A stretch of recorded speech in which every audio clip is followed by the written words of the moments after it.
Welcome to another episode of Leverage Addict Podcast, where we explore the power of leverage in building wealth. I'm your host, Blandon, and in today's episode, we'll be diving deep into why leverage is this employee that you have access to, and he will always outwork you, and he can transform your wealth building journey. Now, the first thing is about understanding leverage first. Leverage is the practice of borrowing money to invest and generate a return. Now, traditional savings alone is not going to allow you to get to your financial goals. You need to invest. And leverage allows you to do that a lot faster and probably a lot easier as well. It's like having this powerful tool at your disposal, helping you maximize your investment's potential. Now, it's also important to note the goal shouldn't just be mortgage free, because you need to think about how you can be in position of becoming financially free. Because I've seen this too many times. I've talked to many families, and they might just focus on being mortgage free. They're like, nah, I'm just going to focus on paying off my mortgage. And the thing is, they will focus on this for 1 decade, 2 decades, because they'll upgrade their home every 5 years or so often. And by the time they're 50, they still got this mortgage and they're still trying to become mortgage free. But what really sucks is that they have very little investment for their retirement, and they're wondering why. Now they kind of go on this panic mode. They're like, oh, I need to invest. I need to do something about my retirement. But now they have very little time to invest, so they have to take a much higher risk. Essentially, they focus on the wrong financial goals for like 20 years. I'm going to give you 5 reasons why you need to pay attention to this employee that you have called leverage, and how you can get him to work for you a lot harder. The first idea is leverage allows you to arbitrage. Now, what is this word arbitrage?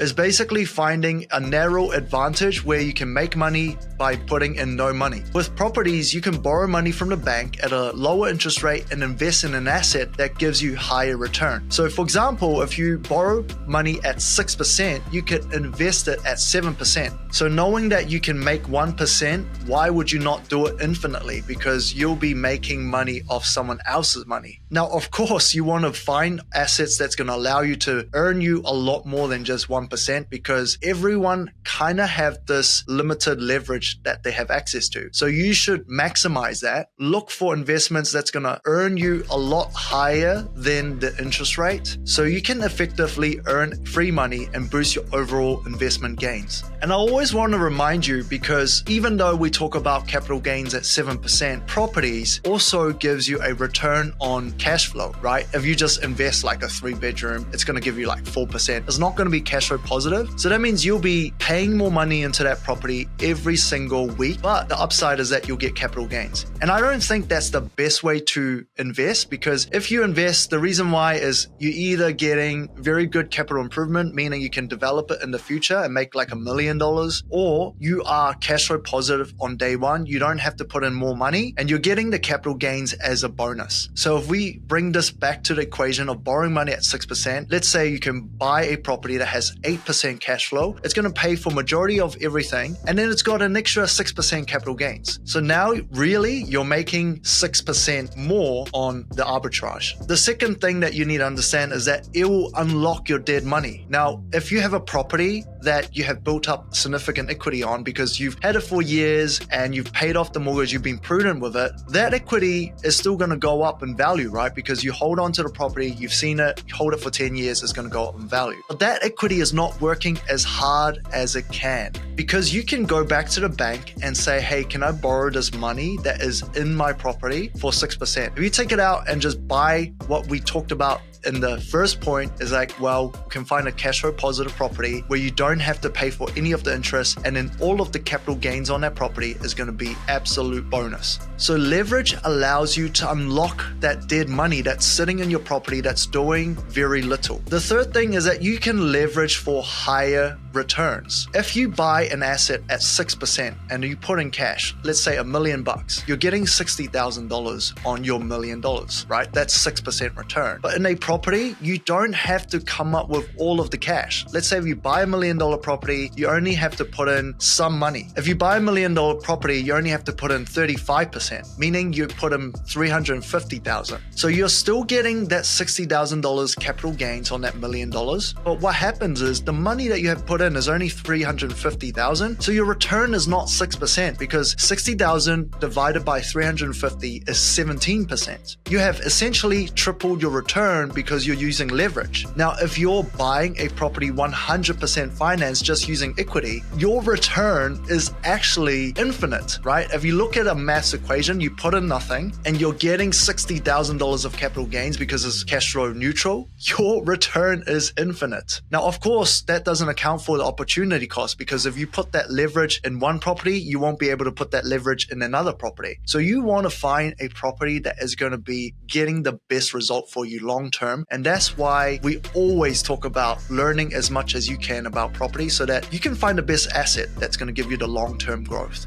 The fourth thing that you need to pay attention to is that as you increase your income, your borrowing capacity increases as well. Meaning, as your income grows, your leverage increases. Your access to leverage becomes even better, right? There's an argument like, well, I'm earning good money, I'm saving good money, why would I want to borrow more? Well, here's the interesting thing, right? The bank will want to lend you more money because you've got good cash flow, meaning you can use more of their money to invest in other assets that's going to give you other income generating assets. So you can't outwork leverage because the return that you'll get on the asset that you're buying from your borrowing capacity is going to be significantly more than your hourly rate. The assets keeps working when you're sleeping. So it opens up this world of possibility for expanding your investment portfolio and achieving your financial goals significantly faster. The fifth is that leverage can actually pay you. Contrary to the most common misconception is that if you invest in property or leverage, you have to put in more cash flow, right? Leverage doesn't actually require any substantial commitment from you. If you built up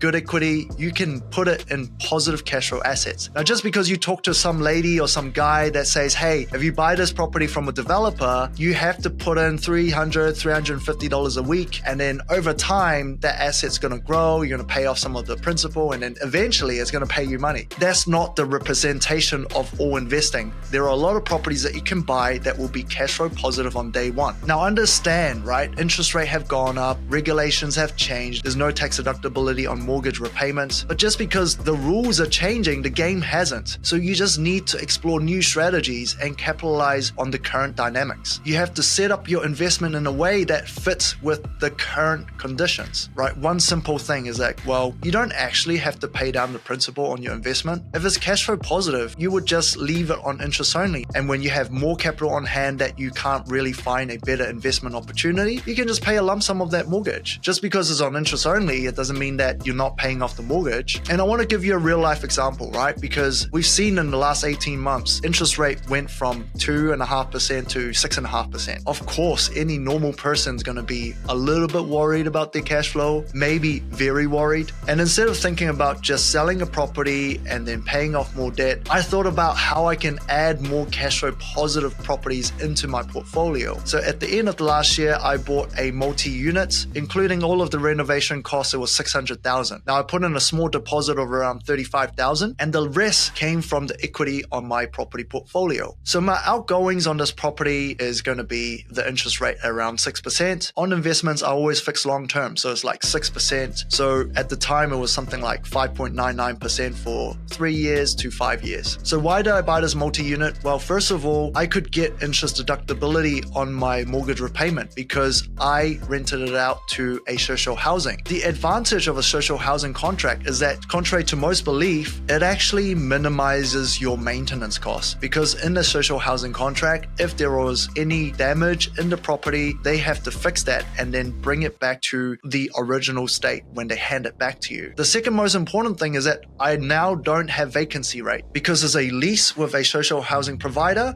who will rent it for 1, 2, 3 years. And if there's no tenants in it, they will still pay you. I also bought this property because it was a do-up. It was in very poor condition. I spent about $85,000 to renovate it and I got a valuation back at $700,000. So I've got instant equity of around $100,000 in the down market. It's not a bad result. But the most important thing is that I am getting $1,380 per week. So $600,000 was all my costs, but I put in $35,000. So I only had like a $565,000 mortgage. $1,380 per week means that I can pay for all of the expense and have some left over for that money to go towards another mortgage that I have. So overall, as soon as I made the decision, I'm better off financially because now my cash flow is stronger. In summary, don't be afraid of leverage because it's this employee everyone have access to. It's about learning how you can maximize his work and his potential so that he can help you and your family's financial goals.